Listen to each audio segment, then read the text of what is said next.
Hey guys, welcome back to the channel. Today we'll be talking about Hedera's involvement in the most recent World Economic Forum get together. So before we start the video, I want to explain why I haven't been making videos over the past few months or so. So I'm currently in my final year at medical school and I've been in the hospitals a lot, and I'm currently preparing for my end of year exams. So I've been really occupied and been really focused on doing well in my final year.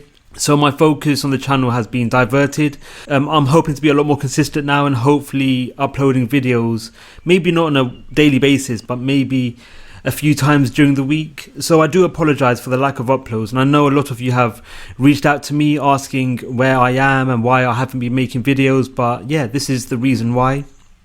But again, I'm hoping to be a lot more consistent now. So yeah, I hope you enjoy the videos, and if you have any advice or any pointers that you'd like to provide, please feel free to comment in the comments below. And yeah, just hopefully we'll be back into the flow of things and making videos consistently and building this community in this channel, especially over the long run, as I do see it as a long-term project. So yes, I'm here for the long run, and yeah, let's get into today's video. So today I want to talk about the most recent World Economic Forum get together at Davos. So during the event, the leader in financial analytics, Benzinga, attended the event, and they actually spoke to the chairman at Hedera, Brett McDowell. So Benzinga asked Hedera's chairman a number of questions, especially in regards to how Hedera differentiates itself from other DLTs and the benefits Hedera could provide in improvements in a number of industries around the world, and how Hedera could be incorporated into these industries for a number of initiatives. So one of the initial questions Benzinga asked McDowell was in regards to how he sees the roadmap mapping out for Hedera, and the representative from Benzinga also asked Hedera's chairman whether he's currently pleased with how the roadmap surrounding Hedera's development is proceeding.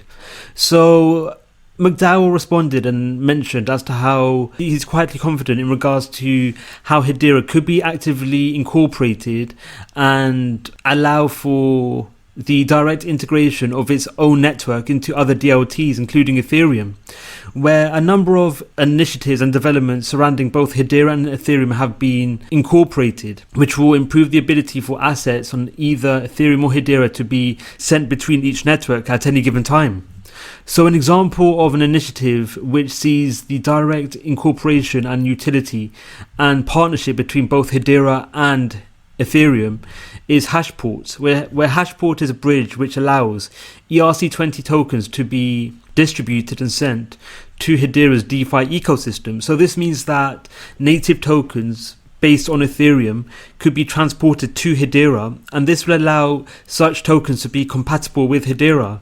So this brings a number of benefits, especially in terms of improving interoperability parameters between varying DLTs, in this example Ethereum and Hedera, where improvements in the ability for different assets, in this example ERC20 tokens, to be transported to Hedera's network, especially Hedera's DeFi ecosystem, will mean that such assets could be distributed and actively used for DeFi protocols and developments on Hedera itself. So this could be extremely beneficial for both Hedera and Ethereum investors, as the wide-scale utility of ERC20 tokens, as well as the eventual interoperability surrounding tokens minted on Hedera to Ethereum, will mean that there'll be more use cases surrounding these tokens, and this will lead to synonymous increases in gas rates and the level of transactions occurring on both networks.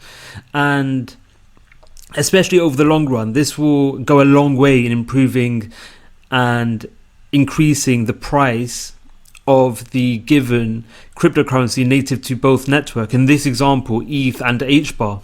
So it's not surprising as to how McDowell sees this initiative as being a cornerstone which will go a long way in improving the ecosystem in Hedera, especially in regards to interoperability. So another question the representative of Benzinga asked McDowell was whether he sees the consensus mechanism of Hedera being transparent and trustworthy. So at the moment, Hedera's Hedera's node setup is quite unique compared to other DLTs, where nodes synonymous with Hedera's network are controlled and owned by Hedera's governing council members.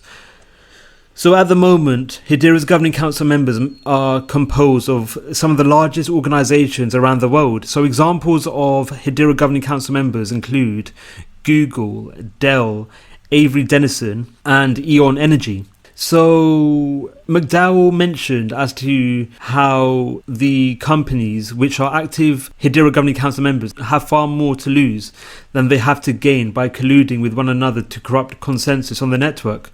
So this is the main reason as to why Dowell isn't too worried or too concerned in regards to how Hedera's network is currently controlled, especially in terms of the overarching consensus by a select few groups and individuals. So the primary reason as to why Hedera's governing council was set up in this manner was due to the benefits Hedera sees in incorporating node usability with the esteemed governing council members, was due to the ability to control the network more effectively, and also reducing the risk of malicious entities attacking the network at a given time.